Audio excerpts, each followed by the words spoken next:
हाय। इस क्लास में हम सीखने वाले हैं लिनक्स फॉरेंसिक्स के बारे में। अभी तक हमने सारे फॉरेंसिक्स के बेसिक कॉन्सेप्ट्स को समझा कि डिस्क फॉरेंसिक्स कैसे करते हैं, मेमोरी फॉरेंसिक्स कैसे किया जाता है एंड नेटवर्क फॉरेंसिक्स हम कैसे कर सकते हैं। एंड हम सब अभी तक देख रहे थे कि विंडोज सिस्टम्स में अगर हमें एक्विजिशन करना है डिस्क का या मेमोरी का, तो कौन से टूल्स हम यूज़ करते हैं, क्या टेक्निक्स होती है। सो इस क्लास में हम सीखने वाले कि अगर वो सेम एक्टिविटीज़ हमें किसी लिनक्स मशीन के ऊपर करना है तो कौन से टूल्स हैं जो लिनक्स मशीन्स के ऊपर वो कर सकते हैं। ऑब्वियसली कुछ टूल्स ऐसे भी होंगे जो हमने विंडोज़ में यूज़ किया था एंड वो लिनक्स के साथ भी वर्क करते हैं, बट कुछ नए टूल्स हैं जिनको हम सीखने वाले हैं कि कैसे यूज़ करते हैं। एंड उसके बाद हम कुछ और चीज़ें भी देखेंगे। सो बेसिक जो एक्विजिशन के मेथड्स होते हैं वो सेम रहते हैं वेदर आप लिनक्स में हो या फिर विंडोज सिस्टम्स में वर्क कर रहे हो। सबसे पहले तो data acquisition again, just to summarize कि कोई भी मशीन जब ऑफ स्टेट में है और आप वहाँ से कुछ एक्वायर कर रहे हो, मेमोरी डिस्क इमेज या फिर कोई हार्डवेयर से कुछ डेटा एक्वायर कर रहे हो, तो वो डेड एक्विजिशन के अंदर आता है। अगला है लाइव एक्विजिशन। दैट मीन्स कि मशीन जब ऑन स्टेट में है उस टाइम पे जब आप कुछ एक्वायर कर रहे हो इन्फॉर्मेशन, जैसे कि रैम डंपिंग आप कर रहे हो या फिर ऑन मशीन से जब आप डिस्क इमेज जनरेट कर रहे हो, so that comes under live acquisition. And उसके बाद आता है नेटवर्क एक्विजिशन, जो कि आप नेटवर्क ट्रैफिक को कैप्चर करते हो एंड पीकेएफ फाइल्स में आप स्टोर करते हो। सो डिस्क फॉरेंसिक्स विंडोज़ में जब हमने किया था, हमने एफ टी के इमेजर टूल का यूज़ किया था। एंड एफ टी के इमेजर अगेन लिनक्स सिस्टम्स में भी आप यूज़ कर सकते हो फॉर डिस्क इमेजिंग। बट उसके अलावा भी दो और टूल्स आते हैं जैसे कि Guymager and D D commands. So ये दोनों टूल्स के बारे में हम जानने वाले हैं। एंड उसके बाद ऑब्वियसली एनालिसिस हम ऑटोप्सी के साथ ही करते हैं। सो ऑटोप्सी यूज़ करके आप सेम लिनक्स के डिस्क इमेजेस को भी कर सकते हो एनालाइज। सो एफ टी के इमेजर जब हम विंडोज़ में यूज़ करते हैं, ऑब्वियसली ग्राफिकल यूज़र इंटरफेस आता है। इस तरीके से आप एविडेंस का टाइप सेलेक्ट करके उसके बाद इमेज कैप्चर आप कर सकते हो। बट लिनक्स मशीन्स के लिए आपको सी एल आई मोड मिलता है। इस तरीके से आप सी एल आई में कमांड्स रन करके डिस्क इमेज जनरेट कर सकते हो। अगला आता है गाई मेजर, जो कि एक फॉरेंसिक्स इमेजिंग टूल है जस्ट लाइक एफ टी के इमेजर। एंड इसको यूज़ कर सकते हो आप bit by bit copies create करने के लिए। एंड बहुत ईजिली आप लिनक्स सिस्टम्स में इसको इंस्टॉल कर सकते हो, सिंगल कमांड रन करके इंस्टॉल हो जाता है। एंड उसके बाद ये आपको एक ग्राफिकल यूज़र इंटरफेस देता है। दैट मीन्स कि आप इजीली उस इंटरफेस के साथ इंटरेक्ट करके अपने डिस्क इमेजेस जनरेट कर सकते हो। And obviously bit by bit copy create करने में आपको हेल्प करता है। मल्टीपल इमेज फॉर्मेट्स, जैसे कि एफ टी के इमेजर के साथ भी हमने देखा था, E01, DD, AFF, उसी तरीके से मल्टीपल इमेज फॉर्मेट्स यहाँ पे भी आपको सपोर्ट मिलता है। एंड ये आपको वेरिफिकेशन के मैकेनिज्म्स प्रोवाइड करता है। दैट मीन्स ये आपको हैशिंग मैकेनिज्म्स प्रोवाइड करता है सो दैट आप वेरीफाई कर सकते हो कि जो डिस्क इमेज आपके पास आई है, जो एविडेंस है वो करेक्ट, उसकी इंटीग्रिटी आप मेंटेन कर सकते, चेक कर सकते हो उसके साथ। इस तरीके का इसका होम पेज है, यहाँ पे जाके आप विजिट कर सकते हो। एंड नीचे ही यहाँ पे आपको कमांड्स दिया गया है कि डेबियन या फिर उबंटू सिस्टम्स के लिए आप कैसे इंस्टॉल कर सकते हो। इस तरीके का कुछ यूआई आता है जैसे ही आप गाई मेजर को लॉन्च करते हो। यहाँ पे जैसे सीरियल नंबर वाइज आपको शो कर रहा है कि कौन से डिवाइसेस है, लिनक्स डिवाइस में क्या उसकी पाथ है एंड कौन सा मॉडल है, स्टेट क्या है, सारी इन्फॉर्मेशन आपको यहाँ पे मिलती है। एंड उसके बाद आप इसको यूज़ कर सकते हो। इंस्टॉलेशन जैसे कि मैंने पहले ही बताया था, बहुत सिंपल है। Simple sudo apt get install गाई मेजर आप कमांड रन करके इंस्टॉल कर सकते हो। अभी देखते हैं कि कैसे हम एक डिस्क इमेज जनरेट कर सकते हैं यूजिंग गाई मेजर। सबसे पहले हम अपने टर्मिनल में जाके चेक कर रहे हैं कि क्या-क्या डिवाइसेज़ हमारे पास हैं स्टोरेज के। एंड उसके बाद मैंने यूएसबी को माउंट कर लिया अपने वर्चुअल मशीन में। एंड हम इसको कंफर्म कर रहे हैं अभी fdisk कमांड के साथ। अभी sudo गाई मेजर हमने रन किया एंड इस तरीके से यूआई आता है। एंड अभी मैं यूएसबी जो मेरे पास फ्लैश ड्राइव है उसका इमेज मैं ले रहा हूँ। यहाँ पे मैंने एक्सपर्ट विटनेस फॉर्मेट यहाँ पे चूज़ किया है। यहाँ पे मैं केस के बारे में डिटेल्स यहाँ पे मेंशन कर रहा हूँ एंड थोड़ा-सा डिस्क्रिप्शन डाल देते हैं। अब हम इमेज का डायरेक्टरी चूज़ करेंगे कि कौन से डायरेक्टरी में जाके सेव करना है मुझे अपना वर्चुअल डिस्क इमेज। एक बार मैंने फ़ोल्डर चूज़ कर लिया, उसके बाद सिंपली उस इमेज फ़ाइल का नेम यहाँ पे मैंने एंटर कर दिया। एंड मैंने हैशेस कुछ सिलेक्ट करे कि calculate SHA-256 eight MD5। And अभी आप देख सकते हो कि हो गया ये 100% कंप्लीट। अभी एक्वायर फ़ोल्डर के अंदर अलग-अलग फाइल्स में डिवाइड हो रखे हैं जो डिस्क इमेज है। एंड usb.info जो फाइल है ये आपको डिटेल्स बताता है अबाउट द इमेज। सो यहाँ पे हम वर्जन देख सकते हैं, टाइम स्टैम्प आप देख सकते हो। सो इस तरीके से हम डिस्क इमेज जनरेट करते हैं ऑफ यूजिंग काइनेचर। अगला आता है dd कमांड। dd कमांड एक पावरफुल कमांड लाइन यूटिलिटी है लिनक्स या फिर यूनिक्स बेस्ड सिस्टम्स के लिए, एंड ये आपको लो लेवल डेटा कॉपी करने में हेल्प करता है। यहाँ पे भी आप बिट बाय बिट कॉपी कर सकते हो, आपको कस्टमाइजेशन का ऑप्शन मिलता है यहाँ पे, जैसे कि आप input file, output file, and क्या ब्लॉक साइज आप चाहते हो अपने कॉपी अपने डिस्क इमेज में वो आप कन्फिगर कर सकते हो। इस तरीके से आप कमांड लिख के यहाँ पे अपनी डिस्क इमेज जनरेट क्रिएट कर सकते हो। सो अभी एक डेमो में देखते हैं कि कैसे हम डिस्क इमेज जनरेट कर सकते हैं using dd command in Linux machine. तो मैं टर्मिनल पे हूँ एंड मैंने sudo fdisk-l कमांड रन किया, जिससे मैं देख सकता हूँ कि कौन से डिस्क हैं। एंड अभी मैं रन कर रहा हूँ dd कमांड, इसको सुपर यूजर प्रिविलेज के साथ रन करते हैं। सो sudo dd and input file का मैंने पाथ मेंशन किया, sda2 जो मेरा डिवाइस है उसको मैंने कॉपी करना है, and output file of equals to, उसके बाद पाथ मेंशन करना है कि कहाँ पे कॉपी करके सेव करना है इमेज को, and bs equals to 4 MB, that means 4 MB के चंक्स में कॉपी होगा। And status equals to progress हमने इसलिए रखा सो दैट इस तरीके से हमें प्रोग्रेस दिखे कि जब वो कॉपी क्रिएट हो रहा है। अदरवाइज ये कुछ भी प्रिंट नहीं करता बाय डिफ़ॉल्ट, सो हमें पता नहीं लगता है। एंड यहाँ पे हम देख सकते हैं कितने रिकॉर्ड्स इनपुट थे, कितने आउटपुट थे, क्या स्पीड था, टोटल कितनी बाइट्स या मेगाबाइट्स कॉपी हुई है। क्योंकि ये डिस्क ऑलमोस्ट एम्प्टी था, so that's why only 1024 bytes he copy हुई है एंड 1.2 Mbps का स्पीड था यहाँ पे। सो ये हो गया था डिस्क फॉरेंसिक्स का। अभी मेमोरी फॉरेंसिक्स पे आते हैं। मेमोरी फॉरेंसिक्स में हमने विंडोज सिस्टम्स के लिए ऑलरेडी टूल्स देख लिया है, कैसे करते हैं, कैसे एनालाइज एंड कैप्चर, हमने दोनों टाइप्स के टूल्स देखे हैं। सो लिनक्स सिस्टम्स में रैम डंप या फिर एक्वायर करने के लिए आपके पास जो टूल आता है that is lime, and analysis आप अगेन वॉलिटिलिटी के साथ कर सकते हो। वो अलग अलग ऑपरेटिंग सिस्टम सपोर्ट करता है, हमने विंडोज़ के टाइम पे भी देखा था। सो अब वॉलिटिलिटी वर्क बेंच जो कि एक नया टूल है जो कि हम देखने वाले हैं इस क्लास में। तो सबसे पहले लाइम, इसका फुल फॉर्म है लिनक्स मेमोरी एक्सट्रैक्टर। सो ये लिनक्स की मेमोरी डम्प्स एक्वायर करता है एंड ओपन सोर्स टूल है। गिटहब पे जाके आप इसको क्लोन कर सकते हो रिपोजिटरी को, एंड यहाँ पे आपको डिटेल इन्फॉर्मेशन मिलता है कि क्या क्या फीचर्स है, कैसे आपको यूज़ करना है। इस तरीके से आप यहाँ पे देख सकते हो। इसको यूज़ करने के लिए बहुत सिंपल है, आपको जो टारगेट सिस्टम है वहाँ पे लाइम डालना पड़ेगा, एंड उसके बाद आपको लोड करना पड़ेगा लाइम कर्नल मॉड्यूल उसके with appropriate parameters, and then memory dump files को एक सिक्योर लोकेशन में आपको ट्रांसफ़र करना है सो दैट आप उसको पहले तो स्टोर कर सको, एंड उसके बाद उसकी कॉपी क्रिएट करके आप उस पर फॉरेंसिक एनालिसिस कर सकते हो।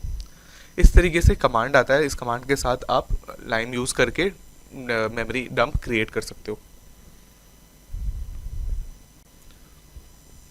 सो अभी देखते हैं कैसे हम लाइम यूज़ करके रैम डंप कर सकते हैं किसी लिनक्स मशीन का।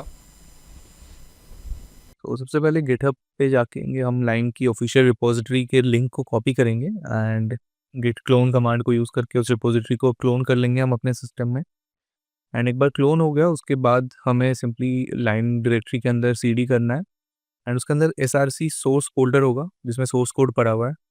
सो सोर्स फोल्डर के अंदर जाके हमें sudo make कमांड रन करना है जिससे कि कंपाइल हो जाएगा कर्नल मॉड्यूल, जो लाइम का मॉड्यूल है वो, एंड इस तरीके से आपको एक फाइल जनरेट होकर मिलेगा। तो उसके बाद सिंपली आपको sudo insert module command use करना है एंड // उसके बाद जो हमारे को फाइल मिला है उसका नेम पेस्ट करना है, एंड उसके बाद हमें पाथ प्रोवाइड करना है कि कहाँ पे हम सेव करना चाहते हैं अपने मेमोरी डंप को।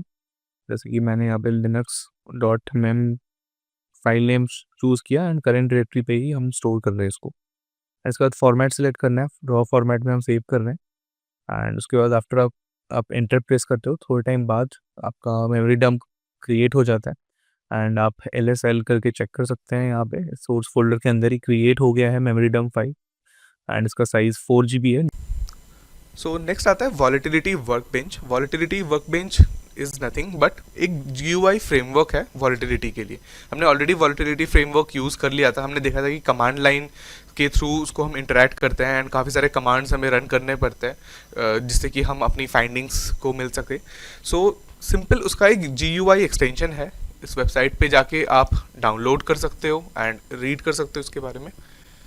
एंड यहाँ पे इस तरीके से आपके पास यूआई आता है, जहाँ पे आप सबसे पहले पाथ मेंशन करते हो। आप पाथ मेंशन करते हो अपने मेमोरी डंप फाइल का, एंड उसके बाद आपको चूज़ करना होता है कि कौन सा ऑपरेटिंग सिस्टम है, इस ये विंडोज़ है या लिनक्स है जिसका आपके पास रैम डंप प्रेजेंट है। एंड उसके बाद यहाँ पे ड्रॉप डाउन्स के थ्रू आप अपने कमांड्स जो आपको एग्जीक्यूट करने हैं उनको सिलेक्ट कर सकते हो, एंड सिंपली आप यहाँ पे रन क्लिक करके वो कमांड्स रन हो जाएंगे, एंड नीचे आपको आउटपुट भी दिख जाता है। सो इससे आपको कमांड्स याद रखने की या फिर कमांड्स टाइप करने की ज़रूरत नहीं पड़ती, थोड़ा सा आपके लिए प्रोसेस को ईजी कर देता है ये टूल। सो अभी देखते हैं कैसे हम एक रैम डंप का एनालिसिस कर सकते हैं यूजिंग वॉलेटिलिटी वर्कबेंच।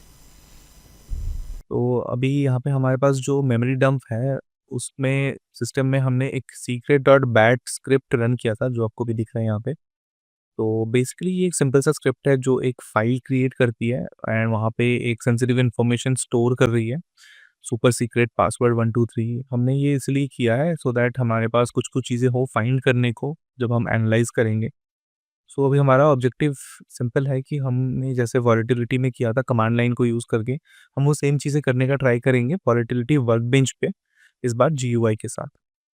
सो उसके लिए सबसे पहले हम सिंपली वॉलेटिलिटी वर्कबेंच में आके ब्राउज़ इमेज पे क्लिक करेंगे एंड हम अभी लिंक को ओपन कर रहे हैं। सो हमने इमेज फाइल चूज़ कर लिया एंड अभी हमने प्लेटफ़ॉर्म भी चूज़ कर लिया विंडोज़। तो उसके बाद रिफ्रेश प्रोसेस लिस्ट करके आप चेक कर सकते हो कि कौन से प्रोसेसेस रन हो रही थी उस पर्टिकुलर रैम डंप में। एंड इसके बाद आप यहाँ पे कमांड्स लिस्ट में जाके आप कमांड चूज़ कर सकते हो और फिर उसको रन कर सकते हो। तो सबसे पहले Windows dot info command run करेंगे एंड रन करने के बाद आप देख सकते हो नीचे आउटपुट बॉक्स में हमें आउटपुट दिखने लगेगा, अभी प्रोग्रेस शो कर रहा है।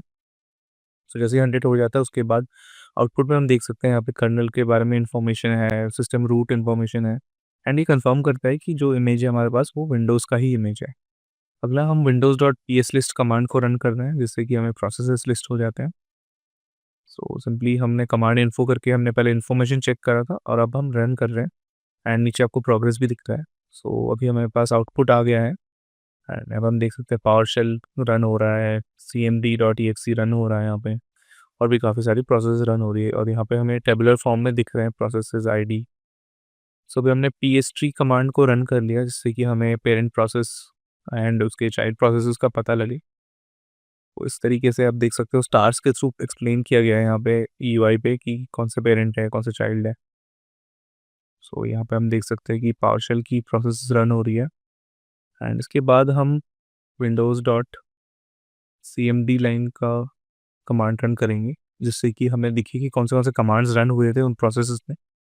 सो यहाँ पे हम देख सकते हैं कि आउटपुट आ गया हमारे पास एंड 5312 जो हमारा प्रोसेस आईडी है जिस पे हम इंटरेस्टेड हैं वहाँ पे हम देख सकते हैं एक secret dot bat file run हुआ है, नीचे पावर शेल के अंदर एक स्टार्ट स्लीप वाला कमांड भी रन हुआ है। सो अभी हम एक पर्टिकुलर मेमोरी डंप लेने का ट्राई कर रहे हैं और प्रोसेस आईडी में हम मेंशन करेंगे, यहाँ पे ड्रॉप डाउन से हम सिलेक्ट कर रहे हैं प्रोसेस आईडी जो हमें शो करना है, जिसको हमें इनपुट में देना है। सो हमने 5312 जाके एंटर किया, रन कर रहे हैं अभी जब। सो यहाँ पे हमारे पास आउटपुट में उसका मेमोरी मैप हो गया है। सो ऑलरेडी सेव भी है हमारे पास फाइल सिस्टम्स में ये। सो अब कुछ और चीज़ें करते हैं, अभी रजिस्ट्री का डिटेल्स हम चेक कर सकते हैं यहाँ पे सिंपली रन करके कि अगर रजिस्ट्री में कोई एंट्रीज चेंज हुआ था इस प्रोसेस से। इसके अलावा हम डंप फाइल्स कमांड का यूज़ करके फाइलें भी डंप कर सकते हैं जो यहाँ पे क्रिएट हुई होंगी। सो अभी वो करते हैं। सो विंडोज़ डॉट डंप फाइल्स यहाँ पे होगा, तो हम जो स्क्रॉल अप कर रहे हैं एंड यहाँ पे हमारे पास Windows dot dump files option है। यहाँ पे मैं पैरामीटर पास कर रहे हैं प्रोसेस आईडी का। सो 5312 प्रोसेस आईडी हम पास करेंगे यहाँ पे एंड इसके साथ हम रन करेंगे तो अभी यहाँ पे फाइल्स को ये डंप कर देगा। सो फाइल्स डंप हो चुकी है एंड यहाँ पे हमें दिख रहे हैं कि कौन से नेम्स है फाइल्स का, कौन से फाइल्स हैं यहाँ पे। सो इस तरीके से हम वॉलेटिलिटी वर्कबेंच को यूज़ कर सकते हैं रैम एनालिसिस के लिए। सो ये तो था मेमोरी एनालिसिस के लिए। अभी नेटवर्क फॉरेंसिक्स या फिर नेटवर्क पैकेट्स को एनालाइज हम वायरशार्क एंड नेटवर्क माइनर के साथ कर सकते हैं, बिकॉज जो dot P cap file generate होता है दैट इज सेम अगर आप कोई लिनक्स की मशीन से पैकेट जा रही हो या फिर विंडोज़ मशीन से पैकेट जा रही हो। बट अगर हमें नेटवर्क एनालिसिस को थोड़ा और बेटर वे में करना है, अगर हमें मैक्रो एनालिसिस करनी है कि सो दैट हमें एक ओवरव्यू लगे कि क्या है उन पैकेट्स में, राइट, उसके लिए हमारे पास कुछ कुछ टूल्स होते हैं, जिसमें सबसे पहले है कैप एनालिसिस। ये एक ओपन सोर्स टूल है एंड ये एक वेब यूआई देता है। दैट मीन्स कि जब आप इस टूल को रन करते हो तो आप एक वेब एड्रेस पे जाके आप IP address and then particular port number mention करके आप एक्सेस कर सकते हो इस टूल को। एंड यहाँ पे आपको अलग अलग टाइप्स के इन्फॉर्मेशन मिलता है पीकैप से, जैसे कि टीसीपी, यूडीपी या फिर ईएसपी के स्ट्रीम्स आप विजुलाइज कर सकते हो। जियोग्राफिकल रिप्रेजेंटेशन ये आपको प्रोवाइड करता है एंड एक ट्रैफिक का आपको ओवरव्यू लेने में हेल्प करता है। एंड ये रन लिनक्स सिस्टम्स पे ही होता है, बट इसका क्योंकि ये वेब यूआई है तो दैट मीन्स आप अपने किसी भी लिनक्स के मशीन को एज अ सर्वर यूज़ कर सकते हो एंड उसके बाद आप इसका ग्राफिकल यूज़र इंटरफेस कोई भी मशीन से एक्सेस कर सकते हो थ्रू अ वेब ब्राउज़र।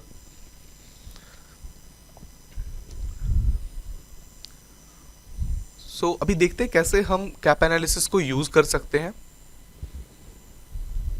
सो यहाँ पे हमारे पास एक सैम्पल डेटा सेट प्रेजेंट है एंड उसके अंदर जाके हमें एक टेबुलर फॉर्म में दिख रहे हैं कि कौन सा सोर्स आईपी है, क्या डेस्टिनेशन आईपी है। एंड किसी भी एक पैकेट के आई बटन पे क्लिक करके आप उसकी और ज़्यादा डिटेल्स चेक कर सकते हो।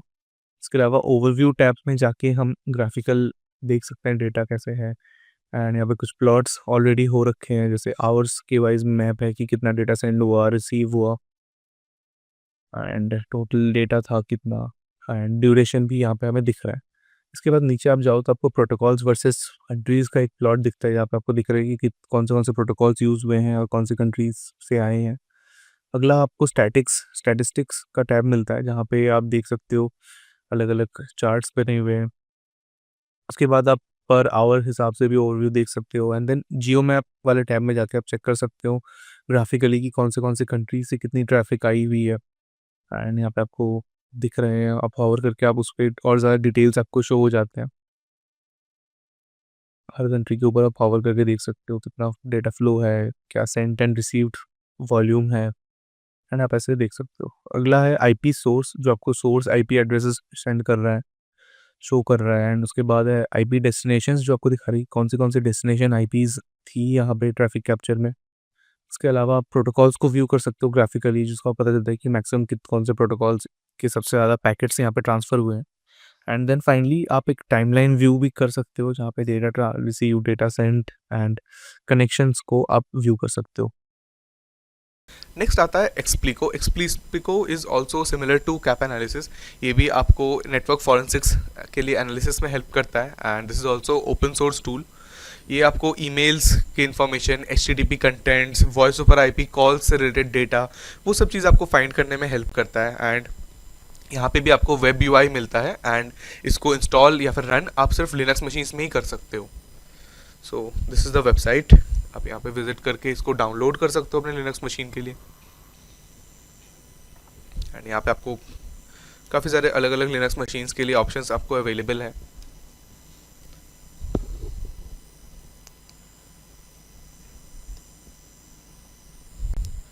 सो अभी देखते हैं कि कैसे हम एक्सप्लिको यूज़ कर सकते हैं एनालिसिस के लिए। तो सबसे पहले हम ब्राउज़र पे जाएंगे एंड क्योंकि मैंने एक लोकल सर्वर पे इसको होस्ट कर रखा है, सो मैंने लोकल सर्वर का आईपी एड्रेस एंटर किया एंड आपको लॉगिन करना पड़ता है सबसे पहले। एंड जो एक्सप्लिको का default user name and password है उसके साथ मैं लॉगिन कर रहा हूँ यहाँ पे। लॉगिन करने के बाद इस तरीके से आपको इंटरफेस मिलता है, यहाँ पे केसेस का ऑप्शन मिलता है। सो हम एक नया केस क्रिएट करेंगे एंड हम लाइव एक्विजिशन भी कर सकते हैं एंड पीकेएफ फाइल भी अपलोड कर सकते हैं। सो अभी मैं सिंपली पीकेएफ फाइल अपलोड करूँगा। उसको मैंने सिलेक्ट किया एंड केस नेम अभी मैंने एंटर कर दिया है। सो अब मैं क्रिएट कर रहा हूँ एक केस एंड केस के अंदर अलग अलग सेशंस क्रिएटेड रहते हैं और आप नए नए सेशंस क्रिएट करके उसमें अलग अलग पीकेएफ फाइल्स अपलोड कर सकते हो। सो मैं एक नया सेशन यहाँ पे क्रिएट कर रहा हूँ, इन फर्स्ट सेशन, एंड इस पर हम क्रिएट कर रहे हैं। एंड फर्स्ट सेशन क्रिएट हो गया तो नेम पे क्लिक करके आप सेशन के अंदर एंटर करते हो एंड यहाँ आपको ऑप्शन मिलता है पीकेएफ फाइल अपलोड करने का। सो सिंपली मैंने एक वेब ट्रैफिक का फाइल यहाँ पे अपलोड किया है। यहाँ पे वेबसाइट वेब रिलेटेड ट्रैफिक्स यहाँ पे है, जैसे एचटीटीपी हो गया, एचटीटीपीएस। सो अभी ये डिकोड कर रहा है फाइल को एंड कुछ कुछ डिटेल्स आप देख सकते हो ऑलरेडी ग्राफ्स में, जो यहाँ पे चार्ट्स है वहाँ पे दिख रहे हैं मुझे। सो ग्राफ्स में जाके आप देख सकते हैं डीएनएस के पैकेट्स हम चेक कर सकते हैं अगर कुछ शो हो रहा है। एंड यहाँ पे हम देख रहे हैं कौन से होस्ट्स को एक्सेस किया गया था। इसके अलावा यहाँ पे वेब के अंदर जाके हम साइट्स देख चेक कर सकते हैं कौन से साइट्स यहाँ पे ओपन हुए थे। फीड इमेजेस में जाके हम देख सकते हैं कौन से इमेजेस यहाँ पे एक्सचेंज हुए थे। नेक्स्ट हम चैट्स भी देख सकते हैं, अगर कोई चैट सेशंस बने होंगे तो दोबारा केस सेशंस पे चलते हैं एंड एक और नया सेशन क्रिएट करेंगे अभी।